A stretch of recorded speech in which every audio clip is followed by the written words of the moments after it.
las cosas dan más dinero, van a optar para esto. Y eso está pasando en la zona alta, en el Pilcomayo, con los pescados allá. La minería bota todas sus cosas al río, al Pilcomayo. Y abajo viven los Benayek, los indígenas Benayek, que también se llaman Mataco. Y en la zona de Villamuns ya no tienen pescado. Entonces un pueblo que solamente vive del pescado, eliminado.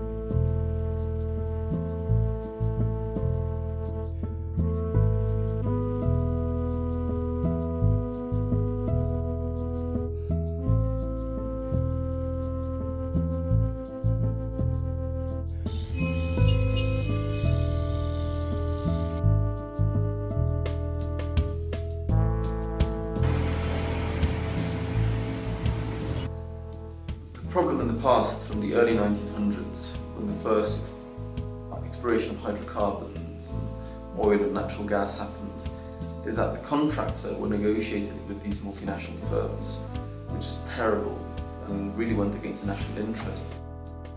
If the government can be credited with something, it's for having negotiated better deals. I mean, the government is strongly committed to developing the country as such.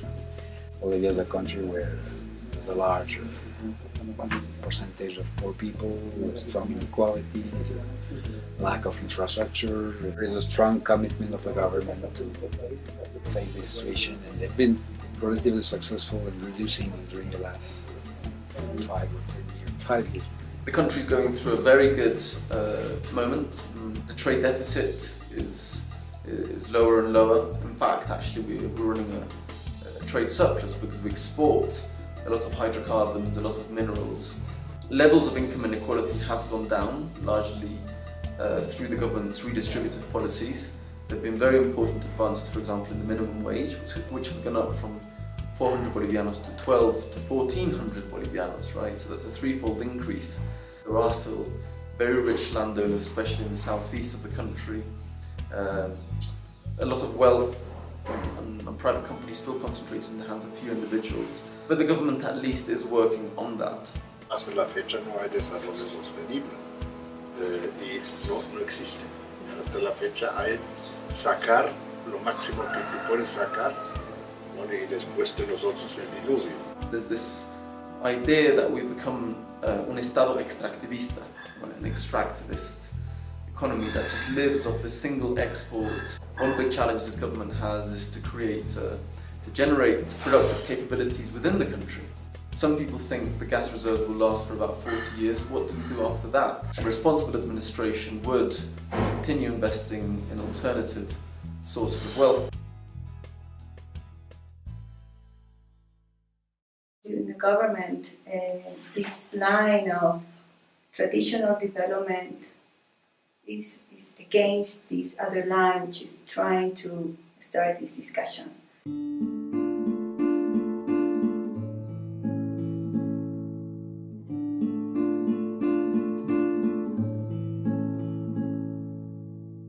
We have been a very traditional environmental law, and now the discussion of the Mother Earth law, which are supposed to have a more integral approach. There's been a lot of discussion about that law because it's giving rights to Mother Earth. And this other interesting thing that is going on is only a discussion. It doesn't take any part on the real decision in the country. La economía actual en lo macro se rige por los conceptos de ganancia.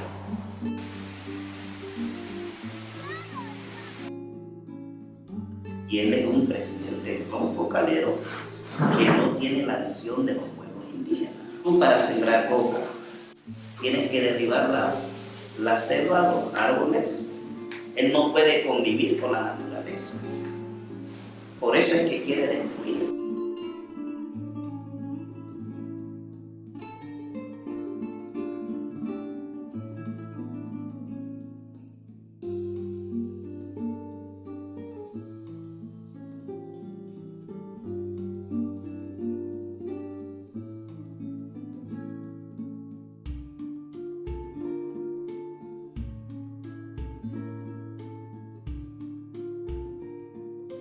There are many ways of doing that road that will make it less damaging for the environment and not to have to go through the heart of an indigenous territory.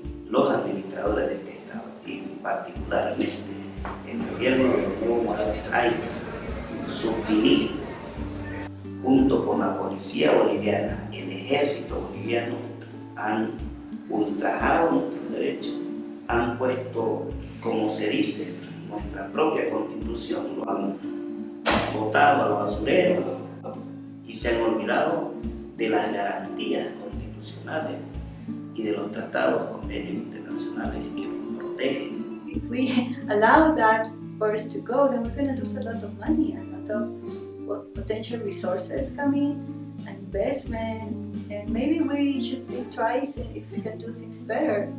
So, well, maybe good things can come from that, understanding that, forests are more valuable, standing than in tables, for example.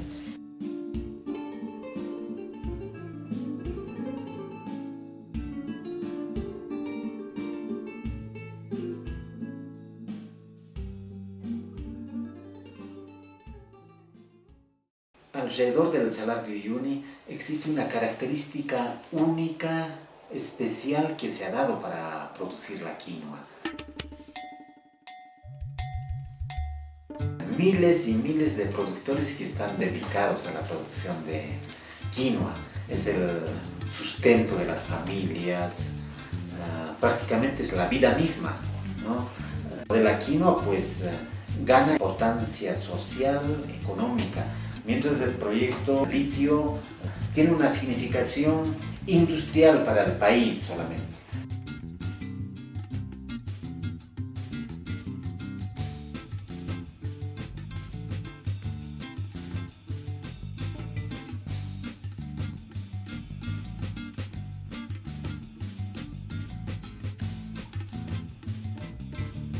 Things have changed since. We can see a new kind of market for lithium. Bolivia is going to produce lithium. The technologies for the industrialization of the uses of lithium are just going to be implemented by whatever country has the technology to do that. We are going to be producers of materia prima. And they have decided to implement the technologies that are being implemented in Chile right now. The problem with the Chilean operations, they require a lot of water. The lithium brines are very complex and difficult to extract and refine. The amount of slime that the Chile salt lakes need is very small in comparison to what is going to be needed in Bolivia. You need a lot of slime to get rid of the magnesium. 1,000 tons of liquid slime is going to produce 4,000 tons of waste a day. At the beginning of the project, the development of an experimental research that was trying to get rid of the technological problems of earlier technologies. The amount of slime that would be used by the end of the process in this other technology is extremely smaller in comparison to what's being used by applying the Chilean technique. That technological alternative has been cancelled. The Bolivian government wants lithium to be produced soon. An alternative technological process might take much longer. They needed to do more experimenting, no? We should look for other methods of production.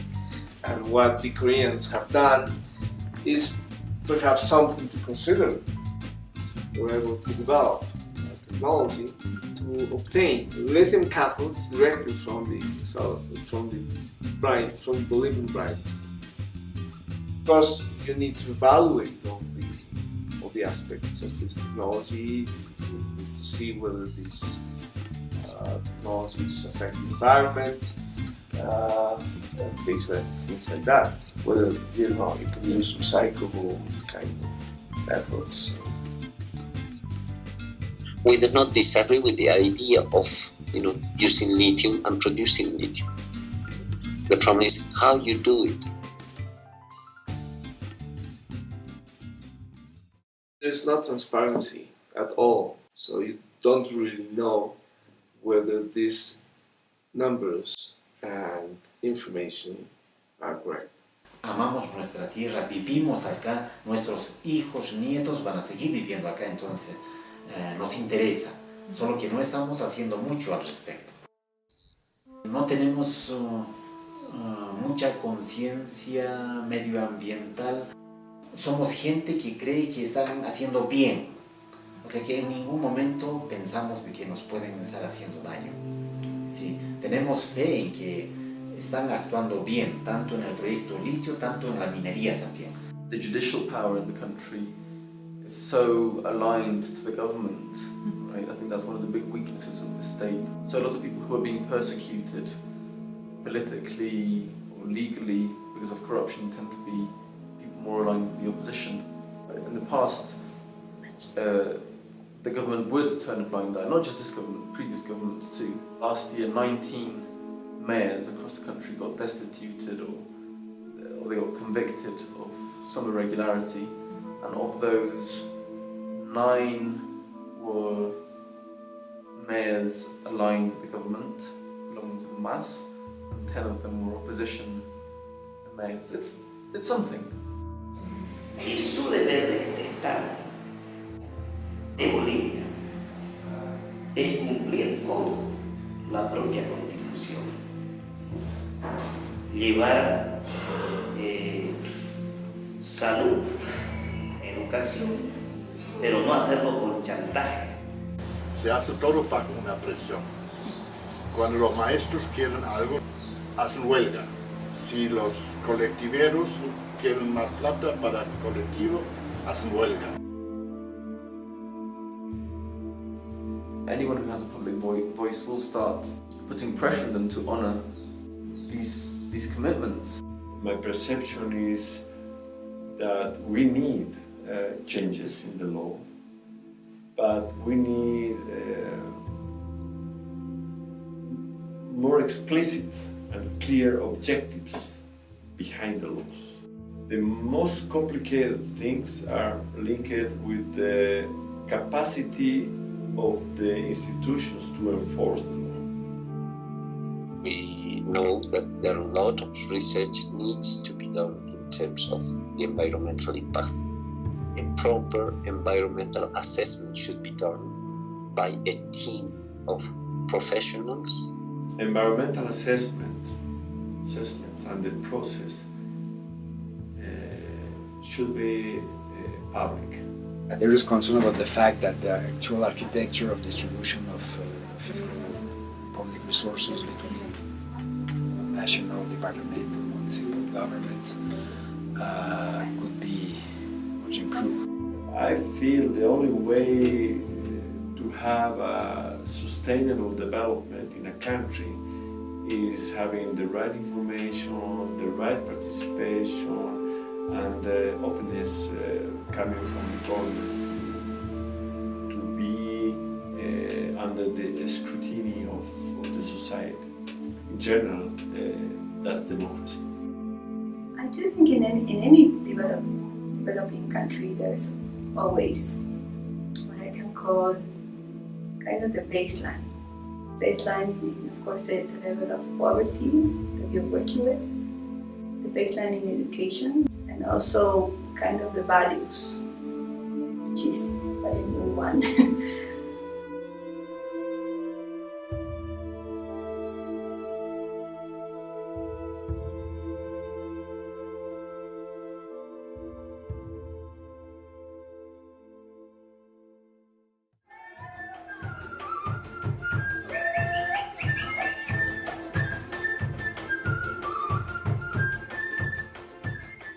Yo era niño y salí con una de mis tías hacia el campo.